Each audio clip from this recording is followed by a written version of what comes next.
Assalamualaikum warahmatullahi wabarakatuh. Kami dari kelompok Hukum Penanaman Modal kelas 6A ingin mempresentasikan hasil diskusi kami. Sebelumnya, saya ingin memperkenalkan diri bersama teman-teman saya. Saya sendiri, Rizky Ayu Margina, NIM 618110004. Oke, pertama-tama saya ingin menjelaskan tentang pengaturan tata cara penanaman modal. Karena dalam Undang-Undang Penanaman Modal Undang-Undang Nomor 25 Tahun 2007 tidak mengatur mengenai tata cara penanaman modal, maka mengenai tata cara penanaman modal diatur dalam Keputusan Badan Koordinasi Penanaman Modal Nomor 12 Tahun 2009 tentang pedoman dan tata cara penanaman modal, menggantikan Keputusan Kepala Badan Koordinasi Penanaman Modal Nomor 57-SK-2004 tentang pedoman dan tata cara permohonan penanaman modal yang didirikan dalam rangka penanaman modal dalam negeri dan penanaman modal asing, sebagaimana telah diubah beberapa kali terakhir dengan Peraturan Kepala Badan Koordinasi Penanaman Modal Nomor 1/P/2008 yang dengan berlakunya Perka BKPM Nomor 12 2009 dicabut dan dinyatakan tidak berlaku. Pasal 69 Perka BKPM Nomor 12 Tahun 2009. Oke, sekian dari saya. Pembacaan materi selanjutnya akan dilanjutkan oleh teman saya, Novita Talmida. Terima kasih. Wassalamualaikum warahmatullahi wabarakatuh. Bismillahirrahmanirrahim. Assalamualaikum warahmatullahi wabarakatuh. Saya atas nama Novita Talmida NIM 618110026 akan melanjutkan materi yang kedua yang berjudul penanaman modal dalam negeri atau PMDM. Nah, menurut Perka nomor 12 tahun 2009 pasal 1 ayat 3, penanaman modal dalam negeri adalah kegiatan menanam modal untuk melakukan usaha di wilayah negara Republik Indonesia yang dilakukan oleh penanam modal dalam negeri dengan menggunakan modal dalam negeri. Di sini, penanaman modal dalam negeri dapat dilakukan dalam bentuk badan usaha yang berbentuk badan hukum, tidak berbadan hukum, atau usaha perseorangan sesuai dengan ketentuan peraturan perundang-undangan sebagaimana disebutkan dalam pasal 11 ayat 2 Perka BKPM nomor 12 tahun 2009. Adapun prosedur dan tata cara penanaman modal dalam negeri atau PMDM adalah sebagaimana diatur dalam Perka BKPM nomor 12 tahun 2009 adalah sebagai berikut. Nah, 1. Menurut ketentuan pasal 16 ayat 6 Perka BKPM nomor 12 tahun 2009, perusahaan penanaman modal dalam negeri mengajukan pendaftaran di PTSP BKPM 7, PTSP PDPPM 8, atau PTSP PDKPM 9 sesuai kewenangannya apabila diperlukan dalam pengurusan perizinan pelaksanaan penanaman modalnya. Sekian, materi yang selanjutnya akan dibacakan oleh pemateri ketiga. Assalamualaikum warahmatullahi wabarakatuh. Assalamualaikum warahmatullahi wabarakatuh. Nama El Yusri Lwira Saputra, NIM 618110031. Baiklah, selanjutnya menurut pasal 33 Perka BKPM nomor 12 tahun 2009, permohonan pendaftaran dengan menggunakan formulir pendaftaran sebagaimana tercantum dalam lampiran 1, Perka dalam bentuk soft copy dan hard copy, berdasarkan modul investor dengan dilengkapi persyaratan bukti diri pemohon yang menurut pasal 33 ayat 2 Perka BKPM nomor 12 tahun 2009 disampaikan kepada PTSP BKPM sesuai kewenangannya yang diajukan oleh yang pertama, pemerintah negara lain dan garing atau warga negara asing dan garing atau badan usaha asing. Selanjutnya yang kedua, pemerintah negara lain dan garing atau warga negara asing dan garing atau badan usaha asing bersama dengan warga negara Indonesia dan garing atau badan hukum Indonesia. Selanjutnya yang ketiga, perseorangan warga negara Indonesia dan garing atau badan usaha Indonesia lainnya. Kemudian adapun persyaratan bukti diri pemohon yang harus dilampirkan menurut pasal 33 ayat 3 Perka BKPM nomor 12 tahun 2009 adalah sebagai berikut. Yang pertama, surat dari instansi pemerintah negara yang bersangkutan atau surat yang dikeluarkan oleh kedutaan besar atau kantor perwakilan negara yang bersangkutan di Indonesia untuk pemohon adalah pemerintah negara lain. Selanjutnya yang kedua, rekaman paspor yang masih berlaku untuk pemohon adalah perseorangan asing. Selanjutnya yang ketiga, rekaman anggaran dasar atau dalam bahasa Inggrisnya Article of Association. Terjemahannya dalam bahasa Indonesia dari penterjemah tersumpah untuk pemohon adalah untuk badan usaha asing. Selanjutnya yang keempat, rekaman KTP yang masih berlaku untuk pemohon adalah perseorangan Indonesia. Selanjutnya yang kelima, rekaman akta pendirian perusahaan dan perubahannya beserta pengesahan dari Menteri Hukum dan HAM untuk pemohon adalah Badan Usaha Indonesia. Selanjutnya yang keenam, rekaman NPWP baik untuk pemohon adalah perseorangan Indonesia maupun Badan Usaha Indonesia. Selanjutnya yang ketujuh ya, mohon maaf. Permohonan pendaftaran ditandatangani di atas materai cukup oleh seluruh pemohon bila perusahaan belum berbadan hukum atau oleh direksi perusahaan bila perusahaan sudah berbadan hukum. Selanjutnya yang ketujuh, surat kuasa asli bermeterai cukup untuk pengurusan permohonan yang tidak dilakukan secara langsung oleh pemohon garing direksi perusahaan. Yang terakhir, ketentuan tentang surat kuasa sebagaimana dimaksud pada butir H diatur dalam pasal 63 Perka.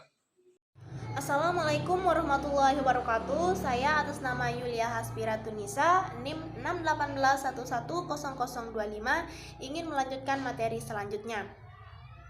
Menurut pasal 19 Perka BKPM nomor 12 tahun 2009, bagi perusahaan penanaman modal dalam negeri yang bidang usahanya dapat memperoleh fasilitas fiskal dan dalam pelaksanaan penanaman modalnya memerlukan fasilitas fiskal, wajib memiliki izin prinsip.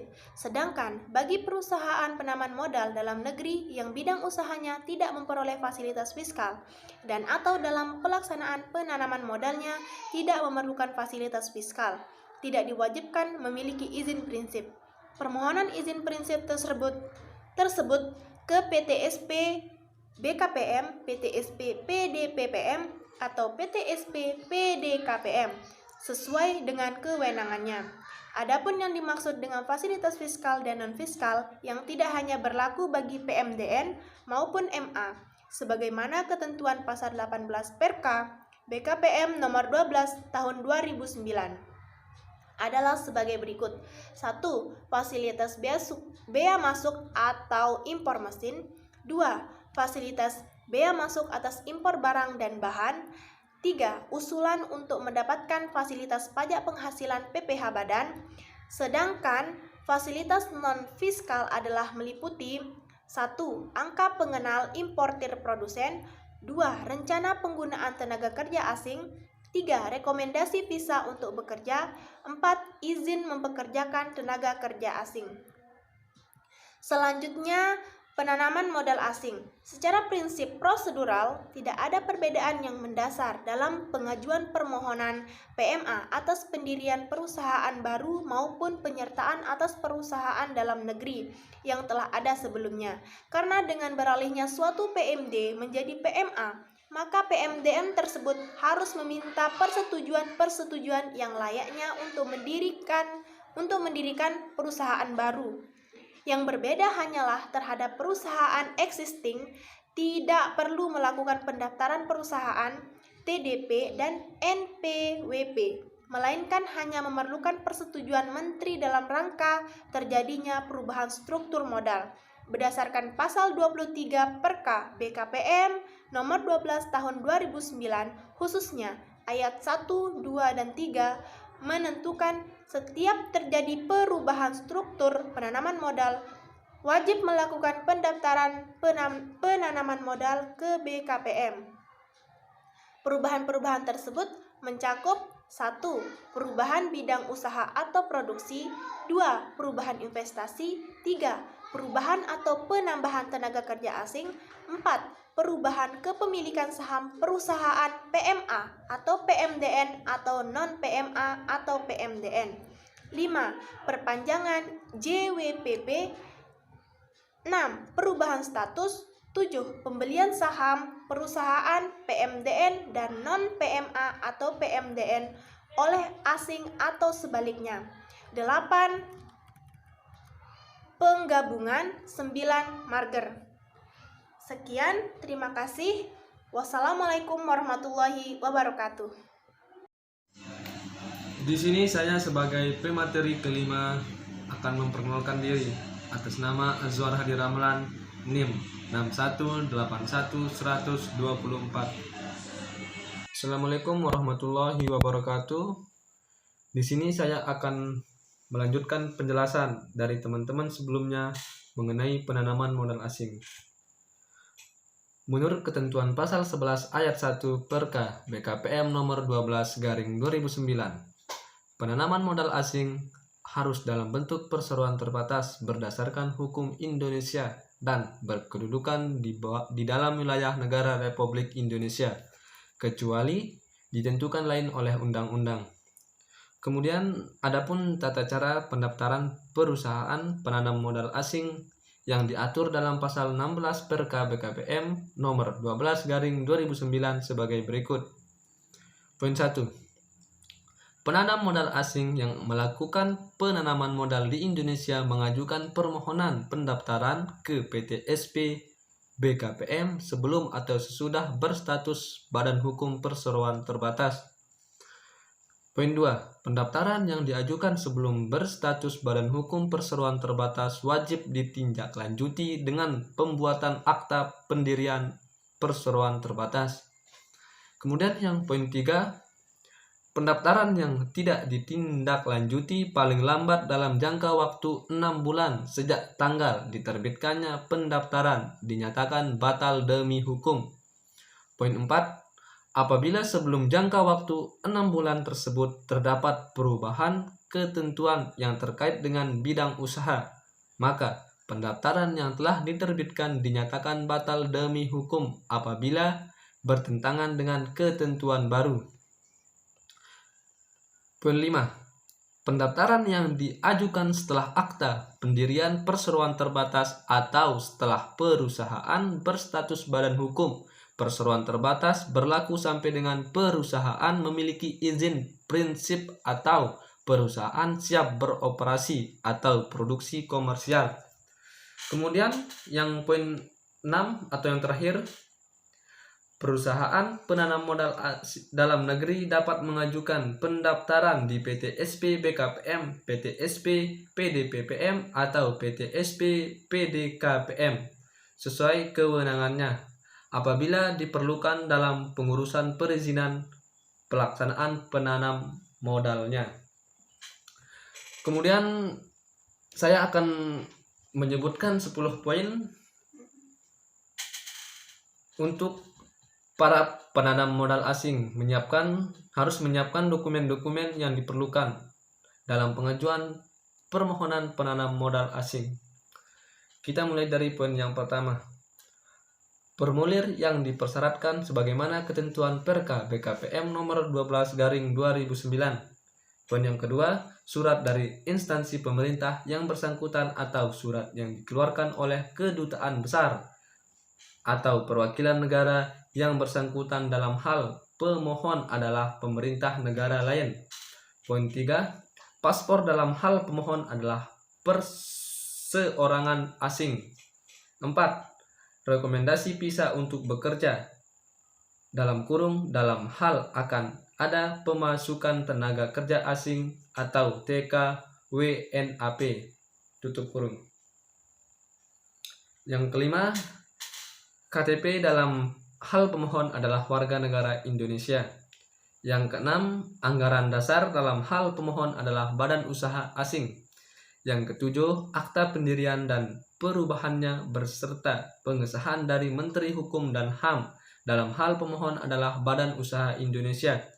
Sekarang yang ke-8, proses dan flow chart uraian kegiatan usaha. Poin 9, surat kuasa bila ada. Yang terakhir yang 10, NPWP. Mungkin hanya ini yang bisa kami sampaikan. Semoga materi ini bisa bermanfaat bagi kita semua. Apabila ada kurang dan lebihnya, mohon dimaafkan. Wabillahi taufiq wal hidayah. Assalamualaikum warahmatullahi wabarakatuh.